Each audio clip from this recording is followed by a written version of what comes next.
તો બનાસકાંઠામાં ફરી મેઘરાજાની તોફાની બેટિંગ જોવા મળી। મોડી રાતથી જિલ્લાના ઘણા ભાગોમાં ધોધમાર વરસાદ। પાલનપુરમાં 4.6 ઇંચ વરસાદથી ઘણા ભાગો તરબોળ થયા છે। પાલનપુરના હાઈવે પર ઘણા ભાગો પર કેડસમાં પાણી, તો આબુ અમદાવાદ હાઈવે પર ભરાયા છે કેડસમાં પાણી। બિહારીબાગ નજીક નેશનલ હાઈવે પર ભરાયા છે પાણી। આબુથી અમદાવાદ જતા વાહન ચાલકો અટવાયા છે। ઘણા વાહનો બંધ પડ્યા છે, પાણીમાં ધક્કા મારવા પડ્યા। 4.6 ઇંચ વરસાદથી ફરી પાલનપુર થયું છે પાણી પાણી। તો જે દ્રશ્યો સામે આવી રહ્યા છે કે રસ્તાઓ જાણે નદી બની ગયા હોય તેવા દ્રશ્યો આબુ અમદાવાદ હાઈવે પર કેડસમાં પાણી છે। આ વિસ્તારમાં લોકોને સમસ્યાનો સામનો કરવો પડી રહ્યો છે। વાહનો બંધ થઈ જાય તેવી નોબત આવે તે પ્રકારની પરિસ્થિતિ આ વિસ્તારમાં જોવા મળી રહી છે। તો 4.6 ઇંચ વરસાદથી ઘણા ભાગો તરબોળ થયા છે। વાહનો અહીંથી કઈ રીતે પસાર થાય તે મોટી સમસ્યા। તો બીજી તરફ બનાસકાંઠાના ધાનેરાના માલોત્રા પાસેથી પસાર થતી રેલ નદીમાં નવા નીર આવ્યા છે। સિઝનમાં સતત ત્રીજી વખત રેલ નદીમાં નવા નીર આવતા ખેડૂતોમાં ખુશીનો માહોલ જોવા મળી રહ્યો છે। નદીમાં નવા નીર આવતા ભૂગર્ભ જળ ઊંચા આવશે, જેથી ખેડૂતોને ફાયદો થશે। રેલ નદીના અવકાશી દ્રશ્યો પણ સામે આવ્યા છે। તો રેલ નદીમાં નવા નીર આવ્યા છે। સતત ત્રીજી વાર રેલ નદીમાં નવા નીર આવ્યા છે। ખેડૂતોમાં ખુશીનો માહોલ છે। ધરતીપુત્રો ખુશખુશાલ છે, કારણ કે જેવો વરસાદ થવો જોઈએ તેવો વરસાદ, નવા નીર આવતા ભૂગર્ભ જળ છે તે ખાસ ઊંચા આવશે, એટલે ધરતીપુત્રો માટે ખુશીના સમાચાર। રેલ નદીમાં નવા નીર આવવાના દ્રશ્યો અત્યારે આપ જોઈ રહ્યા છો। તો સતત ત્રીજી વાર રેલ નદીમાં નવા નીરની આવક થઈ છે। બનાસકાંઠા જિલ્લામાં મોડી રાત્રે પડેલા વરસાદના કારણે ઠેર ઠેર પાણી ભરાઈ ગયા છે। ડીસામાં 4.25 ઇંચ વરસાદ પડતા ગ્રામ્ય વિસ્તારોમાં ખેતરો જળબંબાકાર થઈ ચૂક્યા છે। તો ડીસા તાલુકાના કંસારી ગામે ખેતરોમાં પાણી ભરાઈ ગયા છે। પાકના વાવેતર બાદ ધોધમાર આવેલા વરસાદને લીધે પાક પર પાણી ફરી વળ્યું છે, જેથી ખેડૂતોના હાલ બેહાલ થયા છે।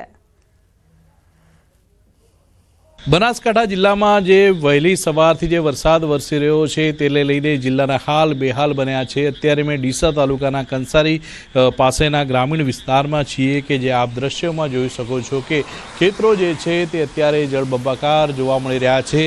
જ્યાં નજર કરીએ ત્યાં પાણી જ પાણી જોવા મળી રહ્યું છે। મહામૂલા પાકનું જે વાવેતર ખેડૂતો દ્વારા કરવામાં આવ્યું હતું તે અત્યારે પાણીમાં ગરકાવ જોવા મળી રહ્યું છે।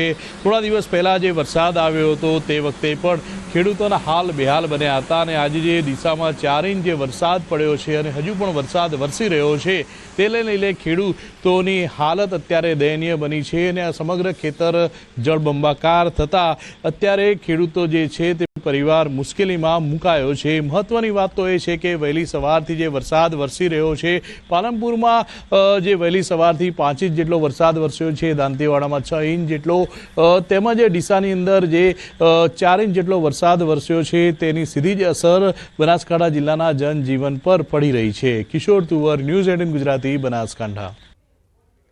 તો બનાસકાંઠાના ડીસા તાલુકામાં 4 કલાક પડેલા ભારે વરસાદની અસર ગ્રામીણ વિસ્તારોમાં પડી છે।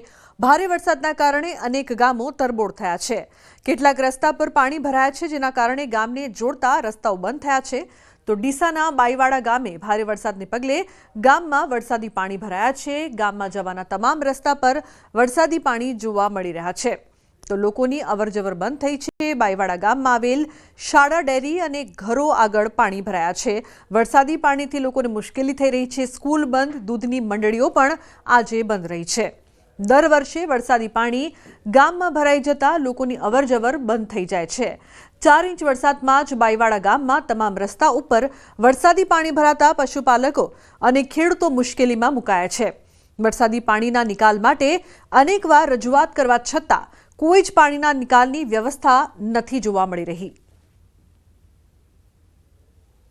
પાણી ભરાય છે, વર્ષો વર્ષ આવું જ રહે।